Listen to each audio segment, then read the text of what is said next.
दोस्तों मैं हूं आपका इंग्लिश टीचर मोहम्मद वकास और मैं आपके लिए लेके आया हूं मुकम्मल इंग्लिश ग्रामर कोर्स का आज सबक नंबर 9 जिसमें आपको काफ़ी इम्पोर्टेंट चीज़ें सीखने को मिलेंगी।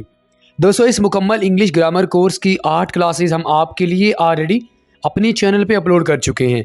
अगर आपने हमारी इन क्लासेस को मिस कर दिया है तो हम उन तमाम वीडियोज़ के लिंक्स इस वीडियो के डिस्क्रिप्शन में ऐड कर देंगे, वहाँ से आप हमारी क्लासेस को 1 बाय 1 देख सकते हैं।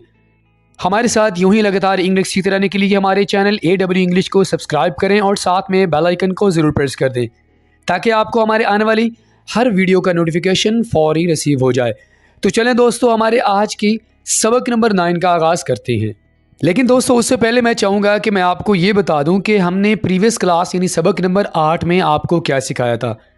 दोस्तों हमने आपको इन 3 प्रपोजिशंस के बारे में पूरी डिटेल के साथ बताया था।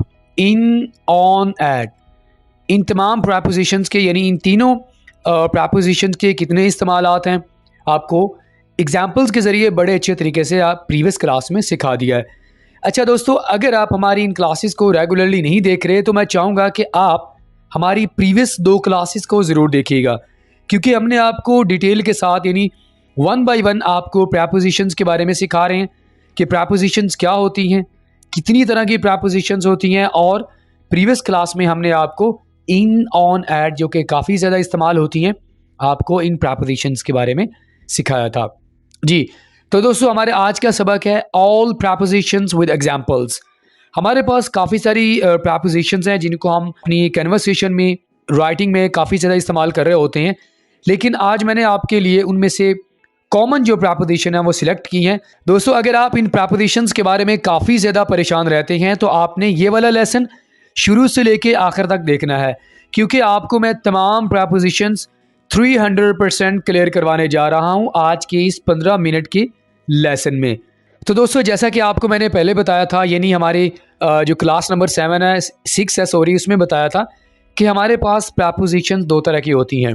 ठीक है, प्रपोजिशन ऑफ टाइम यानी वक्त के बारे में बात करने के लिए, प्रपोजिशन ऑफ प्लेस जगह बताने के लिए। तो आज मैं आपको इन तमाम प्रपोजिशंस के बारे में सिखाने जा रहा हूँ कि कौन सी प्रपोजिशंस को आप वक्त बताने के लिए इस्तेमाल कर सकते हैं और कौन सी प्रपोजिशंस को आप जगह के बारे में बात करने के लिए इस्तेमाल कर सकते हैं। ये लेसन आपने स्किप नहीं करना, आखिर तक हर हाल में देखना है अगर आप इन कॉमन प्रपोजिशंस को बड़े ही अच्छे तरीके से अंडरस्टैंड करना चाहते हैं। आपको मिसालों के ज़रिए समझाएंगे जी। तो दोस्तों हमारे पास सबसे पहले प्रपोजिशन आ जाती है अबव। अबव को हम इस्तेमाल करते हैं पोजीशन के बारे में बात करने के लिए, यानी किसी जगह के बारे में बात करने के लिए, या कोई मकाम बताना हो तो आप यानी लोकेशन के बारे में बात करने के लिए या पोजीशन के बारे में बात करने के लिए आप अबव का इस्तेमाल करते हैं। एग्जाम्पल्स के ज़रिए आपको ये बेहतर समझ आएंगी, जैसे कि वो शख्स मेरे सर के ऊपर था। The man was above my head. यहाँ पर आप ना तस्वीर को ज़रूर गौर से देखें। ये देखिए हमारे पास बॉक्स पड़ा हुआ है और उसके ऊपर कैट है, यानी कोई चीज़ जब किसी चीज़ के ऊपर होती है, ठीक है ना, हायर किसी चीज़ से ऊपर होना, तो उस सिचुएशन में आप अबव का इस्तेमाल करते हैं। अबव और ओवर, यानी ओवर भी हमारे पास प्रपोजिशन है जो आगे हम आपको बताएंगे, ये दोनों सेम ही है समहाउ। ठीक है, एक और एग्जाम्पल देख लें। बेसन के ऊपर एक शीशा है। There is a mirror above the sink.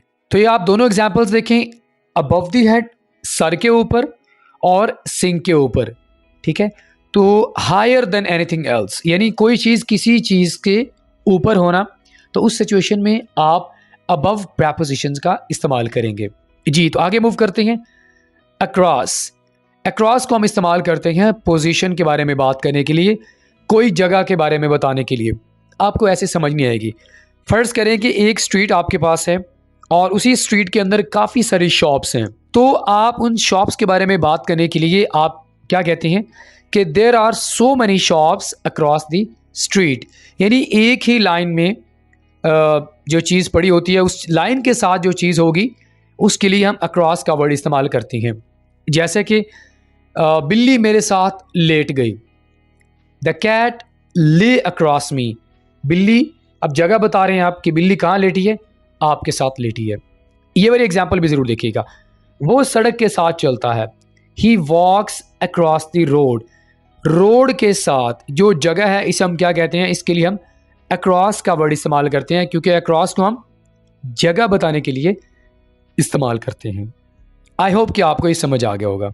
आगे बढ़ते हैं दोस्तों। आफ्टर को हम इस्तेमाल करते हैं टाइम के बारे में बात करने के लिए, यानी जब आप वक़्त के बारे में कोई बात करना चाहते हैं, वक़्त बताना चाहते हैं, तो उस वक़्त आप आफ्टर का इस्तेमाल करेंगे। जैसे कि डिनर के बाद हम उससे मिले, after dinner we met him. तो यहाँ पर जो डिनर है ये एक टाइम बताया जा रहा है कि आप, यानी हम उससे कब मिले हैं, डिनर के बाद मिले हैं ना। तो आफ्टर का इस्तेमाल हम वक़्त के बारे में बात करने के लिए इस्तेमाल करते हैं। शाम के बाद उसने वर्जिश की, शाम के बाद ये हमारे पास टाइम आ गया आफ्टर इवनिंग, ठीक है। शी डिड एक्सरसाइज, उसने एक्सरसाइज की। तो आफ्टर का इस्तेमाल हम वक़्त के बारे में बात करने के लिए इस्तेमाल करते हैं। जैसा कि आप कहते हैं after 7 PM, after 8 PM, after 7 o'clock। तो वक़्त को जब भी आप डिस्क्राइब करना चाहते हैं आप इस प्रपोजिशन का इस्तेमाल करेंगे। आगे हमारे पास प्रपोजिशन आ जाती है अगेंस्ट। अगेंस्ट का इस्तेमाल भी हम पोजीशन के बारे में बात करने के लिए इस्तेमाल करते हैं, यानी कोई जगह के बारे में आपने बताना हो तो आप अगेंस्ट का इस्तेमाल करते हैं। जैसा कि वो दीवार के साथ लेट गया, ही लीन्ड अगेंस्ट द वॉल। अब यहाँ पर आप जगह कौन सी बता रहे हैं, वॉल, यानी वो दीवार के साथ लेट गया। तो दीवार के साथ लेटना ये एक जगह है, ठीक है। वो तकिए के साथ बैठ गई, she set against the pillow. तो यहाँ पर देखिए हमारे पास ये पिल्लो है, ये एक जगह है, तो वो तकिए के साथ बैठ गई, ठीक है। तो जगह के बारे में बात करने के लिए आप अगेंस्ट का इस्तेमाल कर सकते हैं। हमारे पास काफ़ी ज़्यादा प्रपोजिशंस हैं जिनको हम जगह के बारे में बात करने के लिए इस्तेमाल करते हैं। ऑलराइट, अलोंग का इस्तेमाल आप करते हैं डायरेक्शन बताने के लिए, यानी किसी जगह की सिमत बताने के लिए, लेफ़्ट हो राइट हो, कोई भी किसी तरह की जगह हो, उसके लिए आप अलोंग का जो वर्ड है, यानी जो प्रपोजिशन है, उसको आप इस्तेमाल करते हैं। We walked along the beach, हम साहिल के साथ साथ चले। अब यहाँ पर डायरेक्शन कौन सी बताई जा रही है, बीच, साहिल, यानी आप साथ साथ चले हैं, तो ये हमारे पास डायरेक्शन है, ठीक है। वो मेरे साथ आ जाता है, he gets along with me. अब जैसा कि आप कहते हैं ना, आपने उसके साथ आना है, कम अलोंग विद हिम, किसी के साथ आना। तो अलोंग का इस्तेमाल हम सिमत बताने के लिए, यानी कोई डायरेक्शन, कोई जगह बताने के लिए, किसी चीज़ की लेफ्ट है राइट है, वो बताने के लिए आप अलोंग का इस्तेमाल करते हैं जी। अराउंड को आप पोजीशन के बारे में बात करने के लिए इस्तेमाल करते हैं, यानी जगह का इजहार करना हो तो आप अराउंड प्रपोजिशन का इस्तेमाल करते हैं। जैसे कि कोने के आसपास एक पार्क है, there is a park around the corner. यहाँ पर हमारे पास जगह कौन सी है, कॉर्नर, तो ये जगह होगी ना हमारे पास। जगह से पहले आपने अराउंड लगा दिया, ठीक है। वो मेज़ के गिर्द बैठ गई, she set around the table. यहाँ पर हमारे पास जगह है टेबल। तो अराउंड का इस्तेमाल आप पोजीशन के बारे में बात करने के लिए इस्तेमाल कर सकते हैं। साथ साथ आपने इन पिक्चर्स को भी वाज़े तौर पर देखना है, आपको पिक्चर से भी काफ़ी ज़्यादा क्लियरेंस हो जाएगी जी। दोस्तों, बिहाइंड का इस्तेमाल आप जगह के बारे में बताने के लिए इस्तेमाल करते हैं। अभी मैं आपको बता चुका हूँ दोस्तों, हमारे पास काफ़ी सारी जो प्रपोजिशंस हैं इनको हम इस्तेमाल करते हैं लोकेशन के बारे में बात करने के लिए या जगह के बारे में बात करने के लिए। तो इसी तरह हम बिहाइंड का इस्तेमाल भी पोजीशन के बारे में बताने के लिए इस्तेमाल करेंगे। जैसे कि वो मेरे पीछे बैठ गई, शी सैट बिहाइंड मी। अब आपके पीछे बैठना एक लोकेशन है, यानी जगह है, ठीक है। अली आपके पीछे है, Ali is behind you, Ali is behind me, Ali मेरे पीछे है। यहाँ आप तस्वीर को गौर से देखें कि ये जो छोटी सी लड़की है ये बॉल के पीछे है। तो ये इसी तरह की जगह के बारे में बताने के लिए हम बिहाइंड का इस्तेमाल करते हैं, यानी किसी चीज़ के पीछे होना, ठीक है, ये भी याद रखिएगा। इसी तरह हम बीनीथ का इस्तेमाल भी जगह के बारे में बताने के लिए इस्तेमाल करते हैं, लेकिन इसमें थोड़ा सा डिफरेंस ये है कि जब कोई चीज़ यानी बहुत ज़्यादा नीचे होगी, जैसा कि हमारे पास ये तस्वीर है कि ऊपर बॉक्स है, नीचे हमारे पास बॉल है। जब आपके पास इस तरह की सिचुएशन होगी तो आप बीनीथ प्रपोजिशन का इस्तेमाल करेंगे। जैसा कि ज़मीन नीचे है, फूल ऊपर है, दरख्त ऊपर है, नीचे कोई बैठा हुआ है, ठीक है। तो इस तरह की सिचुएशंस के लिए आप बीनीथ प्रपोजिशन का इस्तेमाल करेंगे। वो दरख्त के नीचे बैठी है, she is sitting beneath the tree, दरख्त के नीचे बैठी है। तो यहाँ पर हमारे पास जगह कौन सी है, ट्री, लोअर, यानी कि नीचे होना। कागज़ किताबों के नीचे है।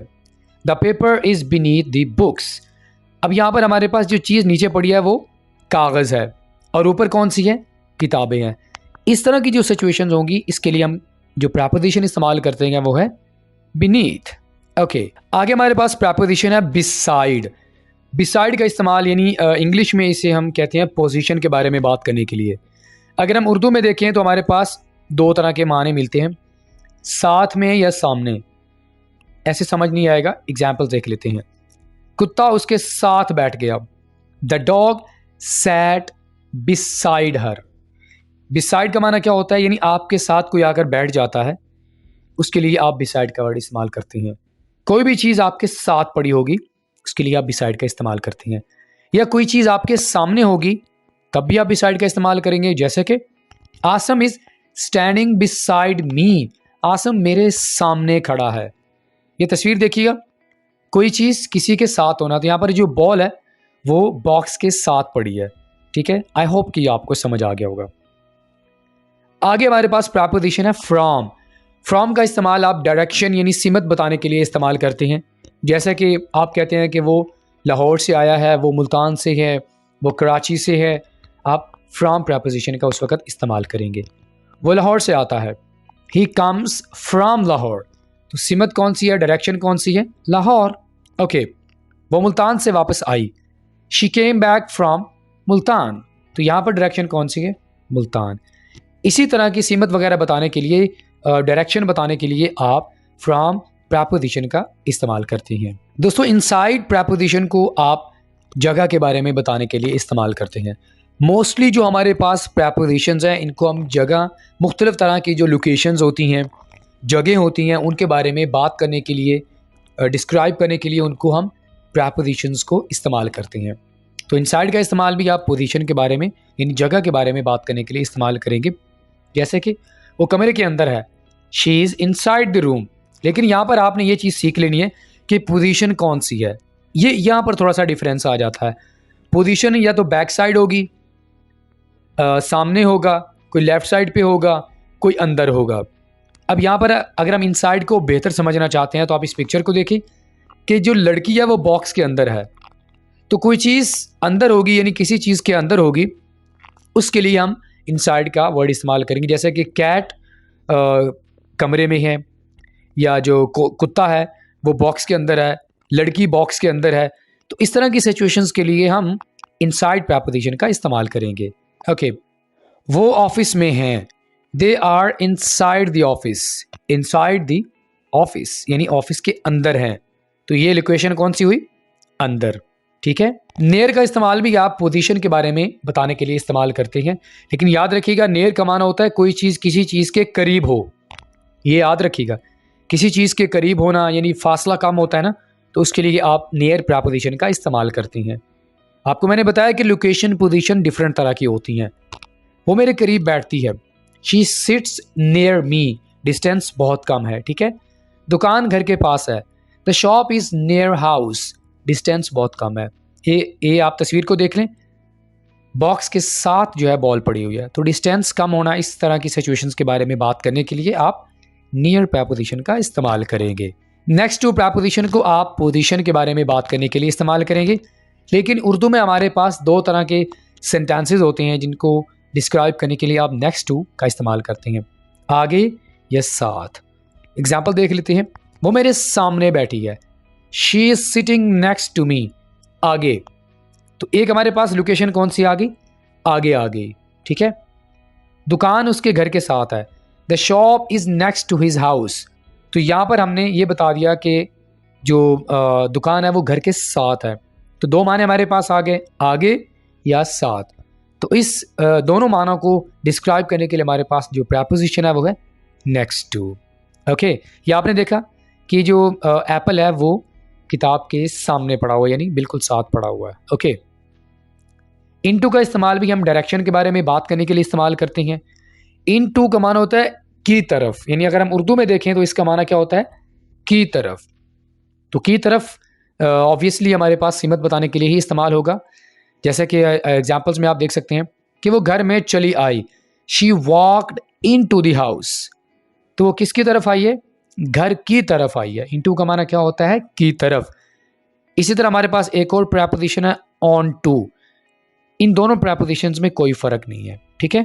वो दफ्तर में आया, ही केम इन टू द ऑफिस, यानी वो ऑफिस की तरफ गया या वो आया। तो ये की तरफ का माना क्या होता है? यानी आप डायरेक्शन बता रहे होते हैं तो आप इनटू का इस्तेमाल करेंगे इस सिचुएशन में। ये आप देखें कि की तरफ, ये जो बॉल है किसकी तरफ जा रही है? बॉक्स की तरफ जा रही है, अंदर जा रही है। इस तरह की सिचुएशन के लिए आप इनटू का इस्तेमाल करेंगे। आउटसाइड को आप लोकेशन के बारे में बात करने के लिए इस्तेमाल कर सकते हैं, बाहर होना या जगह के बारे में बात करना। एग्जाम्पल देख लेते हैं। There is a chair outside, बाहर एक कुर्सी है। तो यहाँ पर हमारे पास जो लोकेशन होगी वो बाहर की होगी, अंदर की नहीं होगी। अंदर के लिए हम इनसाइड प्रेपोजिशन का इस्तेमाल करते हैं। आउटसाइड बाहर, वो घर के बाहर था। He was outside the house. तो यहाँ पर आपने देखा ये जो बॉल है ये हमारे पास छोटा सा बॉक्स है, यानी घर है, ये इसके बाहर पड़ी हुई है। तो बाहर के लिए आप क्या इस्तेमाल करेंगे? आउटसाइड प्रेपोजिशन का इस्तेमाल करेंगे। ओके दोस्तों, जैसा कि मैंने आपको बताया था कि अबव और ओवर में कोई फ़र्क नहीं है, तो यहाँ मैं आपको बताता हूँ कि ओवर का इस्तेमाल हम कहाँ पे करते हैं। दोस्तों, ओवर का इस्तेमाल हम डायरेक्शन के बारे में बात करने के लिए इस्तेमाल करते हैं, या पोजीशन के बारे में बात करनी हो तो हम ओवर का इस्तेमाल करते हैं। जगह या सीमत बताने के लिए हम ओवर का इस्तेमाल करेंगे। जैसे कि there is a cat over us, ये जगह होगी हमारे पास कि कैट कहाँ पर है? हमारे ऊपर है, ठीक है। ओवर ऊपर, हायर ऊंची। उसने सांप के ऊपर छलांग लगाई, ही जंप्ड ओवर दी स्नैक। तो यहाँ पर सीमत बताई जा रही है। कौन सी सीमत है? ऊंचा, यानी उसने जो सांप है उसके ऊपर से छलांग लगाई है, तो यहाँ पर सीमत बताई जा रही है। ये तस्वीर आपको वाज़े बता रही है कि ओवर का माना क्या है। हायर देन एनीथिंग एल्स, किसी चीज़ से कोई चीज़ ऊपर होगी तो हम ओवर का इस्तेमाल करेंगे। दोस्तों, हमारे पास लास्ट प्रेपोजिशन आ जाती है अंडर। अंडर को हम दो मानों में इस्तेमाल करते हैं, दो सिचुएशंस में। डायरेक्शन के बारे में बात करनी हो या पोजीशन के बारे में बात करनी हो तो हम अंडर प्रेपोजिशन का इस्तेमाल करते हैं। जैसे कि the cat is under the table, यहाँ पर आपने जगह बता दिया है कि बिल्ली कहाँ है? मेज़ के नीचे है। आपका जूता बिस्तर के नीचे है। Your shoe is under the bed. तो अंडर का इस्तेमाल आप जगह या सीमत बताने के लिए इस्तेमाल कर सकते हैं, लेकिन यहाँ पर आपको मैंने सिर्फ जगह के बारे में बताया है कि आप जगह को डिस्क्राइब करने के लिए आप अंडर प्रेपोजिशन का कैसे इस्तेमाल कर सकते हैं। ये पिक्चर आप ज़रूर देखिएगा। बॉल बॉक्स के नीचे है, तो कोई चीज़ किसी चीज़ के नीचे होगी तो उसके लिए आप अंडर का इस्तेमाल करेंगे। जैसा कि आपको मैंने बताया कि लोकेशंस और पोजीशंस हमारे पास डिफरेंट होती हैं। नीचे होना, ऊपर होना, राइट साइड पे होना, लेफ़्ट पे होना या पीछे होना, तो ये हमारे पास सारी की सारी पोजीशंस होती हैं जिनको डिस्क्राइब करने के लिए हम इन प्रेपोजिशंस का इस्तेमाल करते हैं। जी तो दोस्तों, ये थे हमारे सबक नंबर 9, जिसमें हमने आपको तमाम प्रेपोजिशंस एग्जाम्पल्स के ज़रिए क्लियर करवा दी हैं। दोस्तों, मैं यकीन से कहता हूँ कि अगर आपने हमारे इस सबक नंबर 9 को शुरू से लेके आखिर तक देखा तो आपको ये प्रेपोजिशन 200% क्लियर हो जाएंगी, क्योंकि हमने आपको बड़े ही अच्छे तरीके से इन तमाम प्रेपोजिशंस के कॉन्सेप्ट्स क्लियर करवा दिए हैं। अगर आपको सबक नंबर 9 अच्छा लगा हो तो आपने हमारी वीडियो को लाइक करना है, अपना फीडबैक हमें ज़रूर दीजिएगा। अगर आपने हमारे चैनल AW इंग्लिश को सब्सक्राइब नहीं किया तो हमारे चैनल को ज़रूर सब्सक्राइब करें। फ्रेंड्स, आपके साथ मुलाकात होगी नेक्स्ट किसी और लेक्चर के साथ। Till then, good bye.